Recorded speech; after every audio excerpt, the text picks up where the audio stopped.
حضرت سیدنا عمر فاروق رضی اللہ تعالی عنہ یہ اسلام کی وہ شخصیت ہے جس کے ایمان لانے پر فرشتوں نے بھی خوشیاں منائی، جس کو جنت کا ٹکٹ دنیا میں مل گیا، جس کے بارے میں میرے کریم نبی نے فرمایا اگر میرے بعد کوئی نبی ہوتا تو وہ عمر ہی ہوتا۔ آؤ اس عمر کی میں تمہیں کہانی سناتا ہوں۔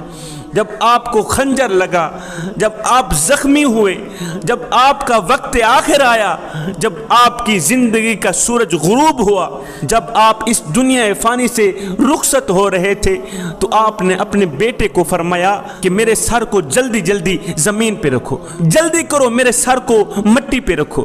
جب آپ کا سر زمین پہ رکھا گیا، جب آپ کا سر مٹی پہ رکھا گیا، تو سیدنا عمر فاروق رضی اللہ تعالی عنہ نے اپنی گال مبارک کو مٹی پہ رگڑ کر خود کو کہنے لگے، اے عمر اگر تیرے رب نے تجھے معاف نہ کیا پھر تو مارا گیا نا۔ یہ ہے عمر کی عاجزی، یہ ہے عمر کی انکساری، جس کو دنیا میں جنت کا ٹکٹ دے دیا گیا، جس کو جنتیوں کا سورج کہا گیا ہے، اس عمر کی عاجزی کی کہانی سنا رہا ہوں۔ آپ کا جب وقت آخر آیا تو آپ نے کہا میرے سر کو زمین پہ رکھو، مٹی پہ رکھو۔ جب آپ کا سر مٹی پہ رکھا گیا تو آپ نے اپنی گالوں کو مٹی پہ رگڑ کر خود کو کہنے لگے، عمر آج رب سے ملاقات کا دن ہے، اگر رب نے تجھے معاف نہ کیا ہائے تو پھر ہلاک ہو گیا، تو پھر مارا گیا۔ عمر تو وہ ہیں جن کی بخشش انہیں دنیا میں ہی سنائی گئی، اس کے باوجود بھی عاجزی کا یہ حال ہے کہ جو فرما رہے ہیں اے عمر تو لٹ گیا اگر تیرے رب نے تجھے معاف نہ کیا۔ میرے آقا علیہ الصلوۃ والسلام نے فرمایا سمجھدار ہے وہ جس نے موت کو کثرت سے یاد رکھا، جس نے آخرت کے لیے تیاری کی، جس نے موت کے لیے تیاری کی۔ دنیا کا سب سے بڑا سمجھدار انسان ہے وہ۔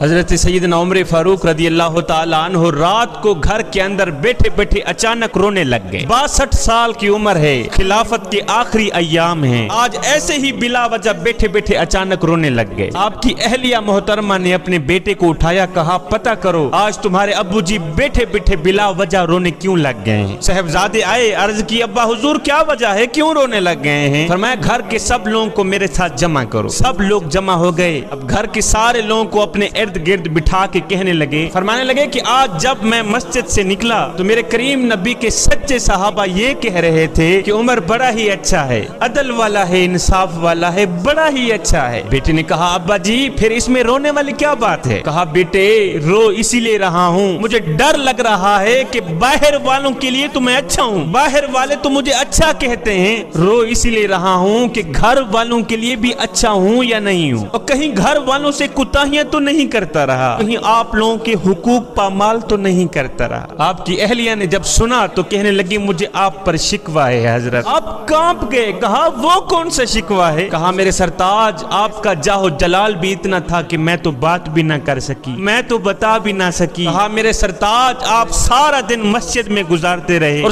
ساری رات نقاب اوڑھ کے مدینے کی گلیوں میں گزارتے رہے۔ اے میرے سرتاج شوق تو میرے اندر بھی تھا کہ میرا سرتاج میرا شوہر میرے ساتھ بیٹھتا، مجھے کہیں لے جاتا۔ میرے سرتاج میں نے تو آپ کی زندگی میں کچھ نہیں دیکھا اور آپ کا جاہ و جلال دیکھ کر آج تک میں نے یہ شکوہ آپ کو بتایا ہی نہیں۔ کہنے لگے چل اللہ کی رضا کے لیے عمر کو معاف کر دے۔ یہ معافی بیوی سے نہیں مانگی جا رہی بلکہ یہ معافی اپنی کمی کی مانگی جا رہی، اپنی کمزوری پر غلطی کا اعتراف کر کے معذرت کرنا بھی اللہ کے نیک اور محبوب بندوں کا شیوا ہے۔ حضرت عمر کہنے لگے اللہ کی رضا کے لیے مجھے معاف کر دو نا۔ کہا نہیں ایسے معاف نہیں کروں گی، میری ایک شرط ہے وہ پورا کرنا پڑے گی۔ اچھا کون سی شرط ہے؟ کہنے لگی قیامت کے دن اللہ تعالیٰ جب آپ کے لیے جنت میں جانے کا حکم دے گا تو آپ کو اللہ کی بارگاہ میں سفارش کر کے مجھے بھی ساتھ جنت میں لے کے جانا پڑے گا، یہی میری شرط ہے۔ اور میرے سرتاج یہی میری شرط ہے کہ قیامت کے دن آپ کو سفارش کرنا ہوگی کہ یا اللہ یہ خاتون میرے کپڑے دھو کے دیا کرتی تھی، میری عزت اور آبرو کی حفاظت کیا کرتی تھی اور میرے بستر کو پاک رکھا کرتی تھی۔ میرے سرتاج مجھے بتاؤ